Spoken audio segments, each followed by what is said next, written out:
Greetings!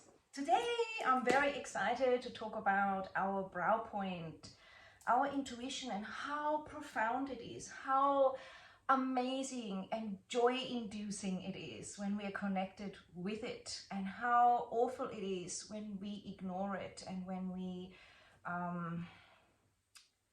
have had trauma there through this life or past lives, or when we haven't harmonized our lower chakras so that we feel clear enough to honor this center of consciousness. So there's nothing more profound than your inner knowing. You actually do know much more than you realize. Your unconscious perceives literally everything. If you were to go into a state of hypnosis, you would remember every detail of everything you've ever been in. Like the colors of things, the shapes, the smells, the feelings, and all of those things which are too overwhelming for us to consciously be aware of at this point in time of our human existence. But it's inside, it is there, it's just kept unconscious. And naturally, the most powerful thing we can have in this life, which is really pretty much programmed by either society or our parents or the media or those who want things from us, is to wake up to our own truth at the brow point, to be able to wake up to this intuitive self, into a knowing. So it's the truth center at the throat, which we talked about last week, is one aspect, right? This will serve you profoundly when you sense the throat, but I won't get into that now because I've made my videos on that, although I would love to talk about all of it for hours. I'm trying to be disciplined. The brow point is around focus. Are you able to focus on what's important to you? This is what it is. This is your laser beam of attention. And so meditation is key. And the joy of your brow chakra really is that you have a knowing beyond what other people think, beyond what the world might be saying, a knowing from deep within that you can trust. And it's not unstable, it's not making you feel scared. It's actually the opposite of feeling that you need to worry and doubt yourself. Now, isn't that amazing? Isn't that beautiful? So everyone's truth and perception matters, and this is the center of perception. And when you've worked on it and polished it, you will start to see more and more clearly, not just this so-called reality, but the realities beyond that. The realities beyond this reality that, you know, you surely would have questioned in the past or now, what is really real? Because when I'm in a good mood, I see amazing things. When I'm in a bad mood, I see a different reality. And everyone else is seeing a different reality. So this is the place of spiritual deep dive into literally much more than what meets the eye. It's about seeing through the deceptions at the eye, at what you see with your biological eyes, which are, as we know from science, only able to perceive so much. Just studying what animals perceive and how their eyes work differently and what waves or frequencies of light they perceive and what is actually going around here that we're not even noticing in your own space. That has always fascinated me. So why don't we see it? How does it affect us? Can we connect with it in our centers of consciousness that are really, I would say, we've got the senses, the 5 senses that are there, but chakra perception just takes you into an enriched fullness and into a capacity to also navigate that and create a life beyond your wildest dreams. So here we want to let in also our inner child. Maybe you were perceiving a lot as a child and maybe something shut it down when you were dreaming and maybe having imaginary friends, which are really not imaginary. Or maybe you were aware and seeing beyond the reality of what other people do. But someone said, that's ridiculous. Or maybe in some point in time you were ridiculed, laughed at, or made to feel like you're crazy. So allow yourself to connect to your wish to know more, to see the truth beyond illusion. Because if we don't have this one open to our capacity, we are able to be deceived. There's so much illusion. We love magic shows, we love illusion, we love fantasy. You know, there's these amazing fairy lands. There's these amazing planetary movies about, you know, like Star Wars and all these things, and Harry Potter, and all this is around our imagination and how we actually want to use it. How do you use yours? Is yours benefiting you and expanding you? Or is it feeling contracted, like it's keeping you at bay and shut down? Is it making you cautious and suspicious? And how is that working for you? Probably not, right? Admit it. To try to be staying small and playing small has never really worked. We've just been going through an era of humanity where we were really immersed in that, where the way the structures were working, not just politically and socially, overarching, were not encouraging that. Yes, there are the artists, there's the musicians, there's the speakers, the seers, there's the ascended masters, and the people that are embodied in higher consciousness that have spoken of this. People that might channel, people that talk to the ones that have left this physical dimension and communicate with them. People that have had near-death experiences and describe the afterlife as so beautiful and heavenly. That is seeing beyond and activating this brow point, perception beyond what appears just through the light. So I find this super interesting beyond anything. And one of the things this is about, and this is again what the collective is needing to embrace so massively, because if we don't, literally, we're going to have problems. And that is self-responsibility. Feel into that. Are you able and do you feel like being responsible for yourself? And where do you give that away? Where do you expect someone else to rescue you?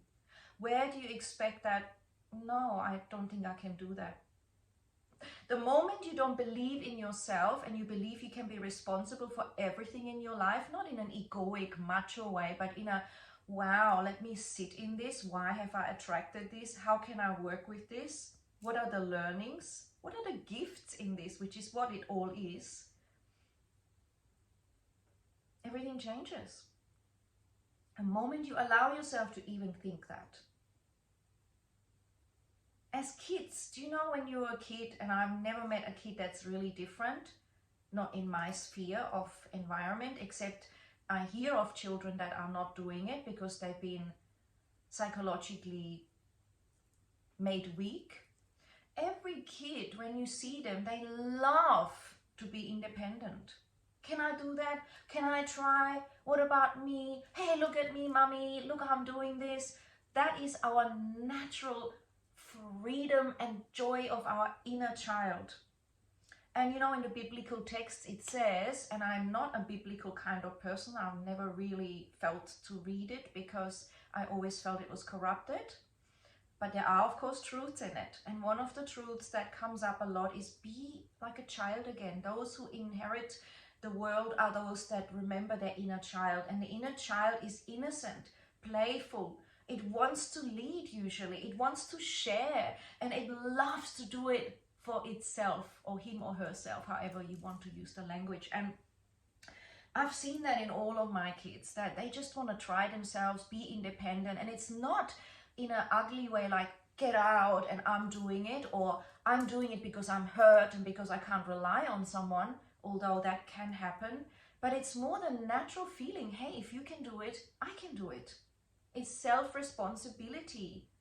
Wow, what can I learn? And this is connected to that natural innate openness of all the chakra centers in children, that capacity to be in touch with the crown, which is this infinity, this forever curiosity, knowing that even in science, as they explore science, like my kids had their own science experiments in the bathroom, and when we were baking or cooking, or when we were watching Magic School Bus, which I highly recommend, when we're watching Avatar, the children's show that I highly recommend. It's all around learning and exploring and helping each other and really mastering what is exciting for you. Kids are naturally excited. Now look at what happened. They go through school and they're really worn out, and now they're trying to fit into society because, oh wow, how else am I going to exist and earn money? That is what we need to get back, that spirit, and that is partly the intuition. that is an open heart, open communication, hearing your inner wisdom, being grounded from within, not having the earthiness taken away from you, your inner stability, because the government says you're not safe unless you have a job, or the schooling system says you're not great if you can't repeat what we've taught you. Your emotions, you know, can still be free. They haven't been shut down because society went, well, you can't feel upset right now. Well, you need to be strong. Well, you need to not feel this confusion. And then, you know, the solar plexus, it's okay to be proud. It's okay to feel good about yourself. It's okay to also wish well for others. We don't need to compete. We can have a little competition maybe as fun, but we're actually all in the same thing. What about if we cheer each other on and collaborate? The heart feeling that oneness, that heart, that love for yourself, the throat communicating, your inner teacher, your brow, your intuition, feeling that you can trust your hunches, your gut instinct here, your heart wisdom and knowing. You create miracles. So today, if you've got any issues with the brow point, it's usually linked to things with your vision, with anything to do with big headaches, nightmares. It's linked to your pituitary gland, so it can still be linked to bad sleep, which is also pineal gland and all those hormones and pituitary activation. And it's just feeling like, you know, having lots of sinusitis, problems with your nose, this whole area is still involved, and just feeling like it's hard to be taking responsibility. There's this giving away your joy of taking care of yourself even. And that's really disabling, limiting. And yes, there will be moments when we need others to help us, and when we help others, of course. But it's not a lifestyle. It's not a modus operandus, the way we do things. It's not like that. It's being able to really honor yourself and your inner knowing, and being able to naturally honor other people's inner knowings for them. Not adopting it and borrowing it unless it works for you, but being okay.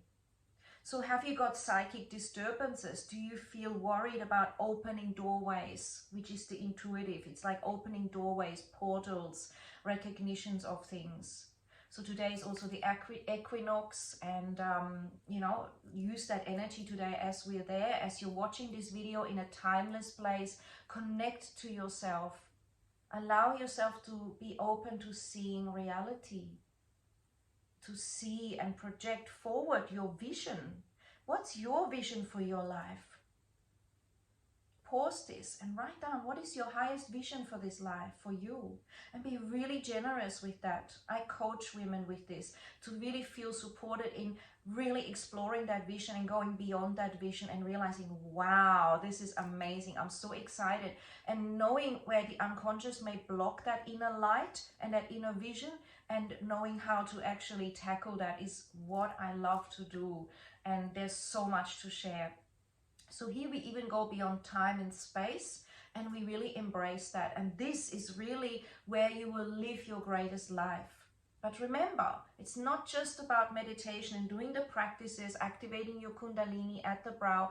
It is essential that we embody our inner earth, our connection with the earth dimension and realm, our sacral. I cannot express this highly enough. This is going to be deceptive if it's activated without that below you, without the chakras below you.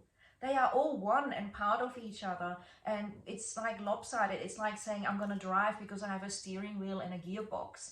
It's not going to happen. It's maybe a bad example, but your perception has to be linked with your inner groundedness, with your heart, with your, you know, capacity to communicate and hear what's right for you, with your connection with yourself, with your ability to flow, to be creative, to have inner union, to have the sensuality that's part of your embodiment, and to not have shame and guilt and all those barriers that block it. So this is a mini introduction to this chakra center. I hope you love it, and let me know what you think. And there'll be more on YouTube as well, because that's where I can make longer recordings. So enjoy, ask questions anytime. Most of all, ask yourself, am I ready to open this and to see with clarity, to see what's really going on, and to create my own vision? So powerful, and humanity is waking up to this. So be part of it and enjoy. See you around. Ciao for now.